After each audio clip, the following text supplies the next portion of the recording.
जेलनिफ्राय सफैनायनि सानसे उनावनो आंखौ बुंदों जे नोङो प्रमद बर'नो लरेन्स इस्लारिनो आरो दिपेन बर'नो नोङो WhatsAppआव मेसेज हर आं बिथांमोनखौ साथामखौबो लोगो हमनो लुबैयो। हेलौ मानगोना रायजो राजा आरो लोगो नोंथांमोन दिनैनि गुबै टपिकआनो जाहैबाय जोंहा APB हानजानिफ्राय जोंहा डक्टर अनजलि दैमारी मेमा गोबां बाथ्रा बुंलांदों।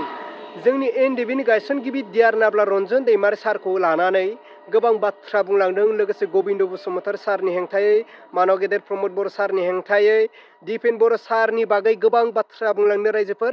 नोंथांमोना बे भिडिअनि गेजेरजों गासैखौ फुल आपडेट नुलांनो मोनगोन। नाथाय रायजोफोर मोनसे निमाहा बिनाय थाबाय, आङो गस्ला गिन्दि गाननानैबाबो आं नोंथांमोननो बे भिडिअ क्लिपखौ लाबोबाय। रायजोफोर नोंथांमोना जेबो साननो नाङा।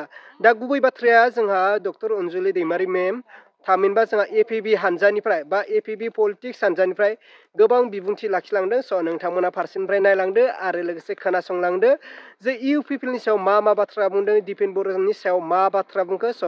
बे भिडिअ क्लिपखौ आङो स्क्रिनाव होबाय, नायलांदो। लांनो हानाय अबस्थायाव जों दिनै गैया। जों जुदि मोजाङै नायो दिनै सा साज्रांहै जोङो गासैबो ओरैनो जुदि सानो जे जोंहा BTC दङ, बेवहाय बोसोरबानि उनाव खनसे जोंहा बिसायख'थि जायो, बेवहाय जों सोरखौबा देरहाहोयो, सोरबाया फैसा होयो, सोरबाया सिगियो, सोरबाया देरहानानै थाङो, बिनिफ्राय सोरखार सालायो, जायो लोङो रानो जोबो।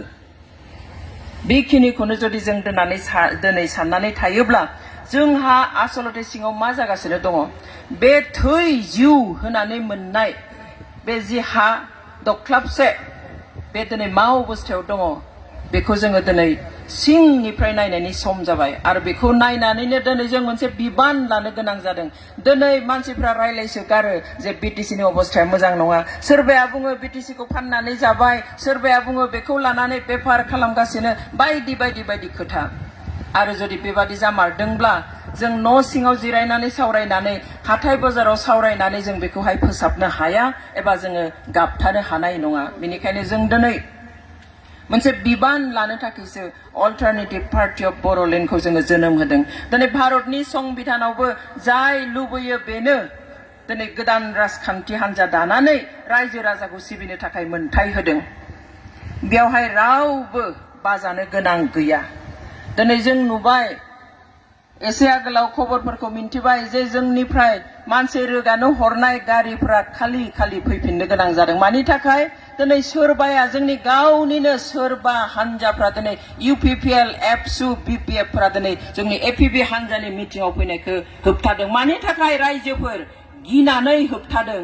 जुदि बिथांमोना गियामोनब्ला मानो होबथानोमोन? APBआ जेबोआनो नङाब्ला, मैया दाख्लि जोनोम जानाय मोनसे पार्टिब्ला, जेबो गोहो गैयाब्ला दिनै मानो होबथादों? दिनै गिनानै मेगन सानानै दिनै होबथानो गोनां जादों। आरो बेनो जाबाय जोंनि देरहानाय दिनैनि थारिखआव, जे जोंखौ दिनै गिनो गोनां जादों।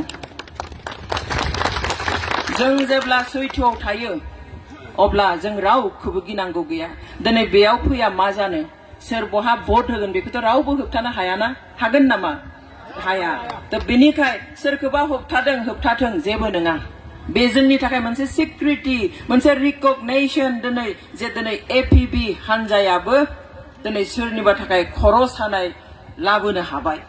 जों खिन्थु बेबादि रावजोंबो कम्पिटिशन खालामनो थाखाय, बादायलायनो थाखाय जोङो बे हान्जाखौ दायाखै। जों खुनु थाखानाय हान्जाफोरखौ जोङो सोंखारिनानै बे आफादखौ दायाखै बा गाज्रि मोननानै दायाखै। जों सोरबा दैदेनगिरिखौ जोङो जोंनि सुथुर होननानै दायाखै। नाथाय बिथांमोना गावबा गावनो बेखौ साननानै लादों। नाथाय जोंहा बेयाव दाय गैया। जोंहा रावजोंबो जेबो असुबिदा गैया।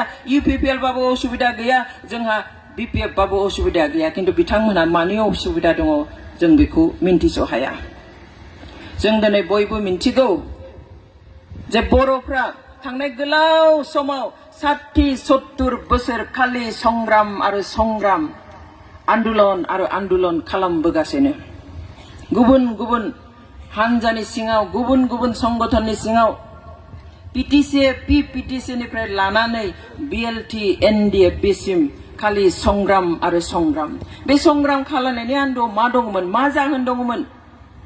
जोंखौ गुबुनारिफ्रा सोबख'दोंमोन, गादबदोंमोन, नासयदोंमोन आरो मुगैदोंमोन।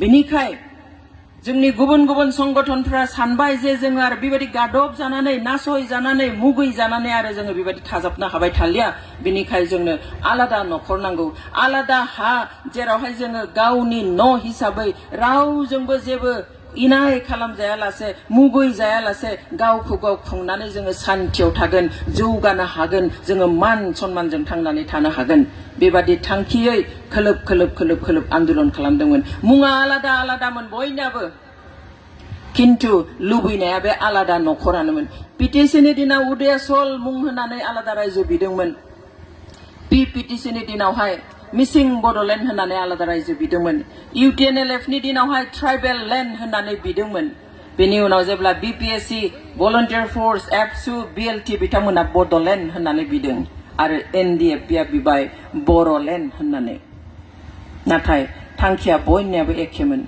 जोंनो बर'लेण्ड होआखसै आलादा रायजो होआखसै आनखि इउनियन टेरिटरिबो होआखसै थेवब्लाबो बर'नि बे खोलोब खोलोब जिथु गोसो होनानै नांस्थाबनानै बावसोमनानै जिखिनि सोमावसारबोबाय बेनि फिथाइ महरै जोङो मोनथाम गोरोबथा मोननो मोनबाय हयथ' भारतबर्षआव मोनसे हारिजों 27 बोसोराव 27 बोसोरनि मादाव मोनथाम गोरोबथा जानाय हयथ' कुनु हारि गैया नाथाय बर'फोरनि जि बावसोमनाय जि नांसोमनाय जि मावसोमनाय बेखौ नुनानै भारत सरकाराबो गंग्लायनानैहाय रिकगनिशन होनानै जोंनि मोनथाय आरो जोंनि जि गोहो बेखौ नुनानैहाय मोनथाम 1993 मायथाइयाव मोनसे 2003 मायथाइयाव मोनसे आरो थांनाय 2020 मायथाइयाव मोनसे एकर्ड जायो BSc BTC BTR नाथाय जों दिनै नुदों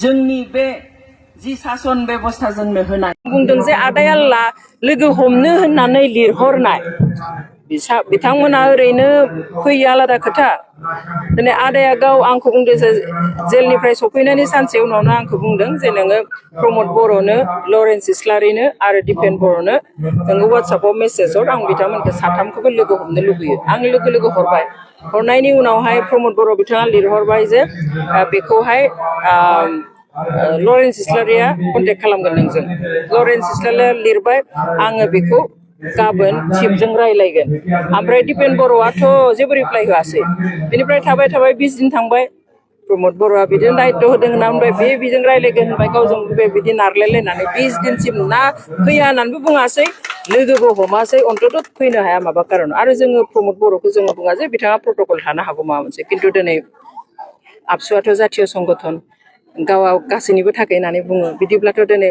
सासे मानसिखौ जायजों बिसोरो एकर्डआव माने सहि होफाबाय जायफोरजों बेनि मानसि फैदों दिनै अरुणाचलनि मानसि फैबाय त्रिपुरानि मानसि फैबाय दिनै मेघालयनि मानसि फैबाय गुबुन हारि जातिनि मानसि सोरबा मिसिं सोरबा राभा सोरबा आनखि बेंगलि गुरखा गासैबो नायफैदों लोगो हमफैदों बेनि उनाव आं लोगो हमनो होनना लिरहरनायनि उनावबो लोगो हमफैया बे सोमोनांथाव बाथ्रा आरो अन्तत दिपेन बर' आरो लरेन्स इस्लारिया फैनानै लोगो हमनो हायोमोन जेबोथ' बाथा थानाङा दाथ' बिथांमोना सुक्तिबो खालामखांबाय गिनांगौबो नंला दिनै त्रिपुराफोरनि MLA फोर बायदिया फैनानै लोगो हमफैदों शिलंनिफ्राय दिनै मेघालयनिफ्राय MLA फोर बायदिया फैनानै लोगो हमफैदों बिनि उनाव माखौ गिनांगौ दंमोन नङा होमबा मा दङ बिनि आन्दोआव थिग दङ प्रमद बर'आ एज ए चिफ बिथाङा प्रट'कल मोनसे दङ खिन्थु दिपेन बर'आथ' फैनो हायोमोन लिरहरथारदों बिनि WhatsAppआव आंनियाव दाबो मेसेजआ दङ दा आनफर्चुनेट आरो अब्ला मानव गेदेर रायजो आरो लोगो नोंथांमोना थारैनो नुखाबाय खोनाखाबाय नङा होनब्ला डक्टर अनजलि दैमारी मेमआ NDB नि गायसनगिरि डिआर नाब्ला रन्जन दैमारी सारजों लोगोसे माखासे ओनसोलाव थानाय रायजो राजाफोरनि बागै मा बाथ्रा बुंलांदों दा नोंथांमोना फारसेनिफ्राय खोनाखाबाय बुजिखाबाय दा बिनि बेलायाव नोंथांमोना मा बुजिनो मोनखो नोंथांमोना बेखौ कमेन्टनि गेजेरजों फोरमायहरबानो जाबाय अब्ला रायजोफोर दिनैनि भिडिअखौ बेखिनियावनो फोजोबबाय भिडिअखौ मोजां मोनदोंब्ला लाइक लोगोसे चेनेलखौ मोजां मोनदोंब्ला साबस्क्राइब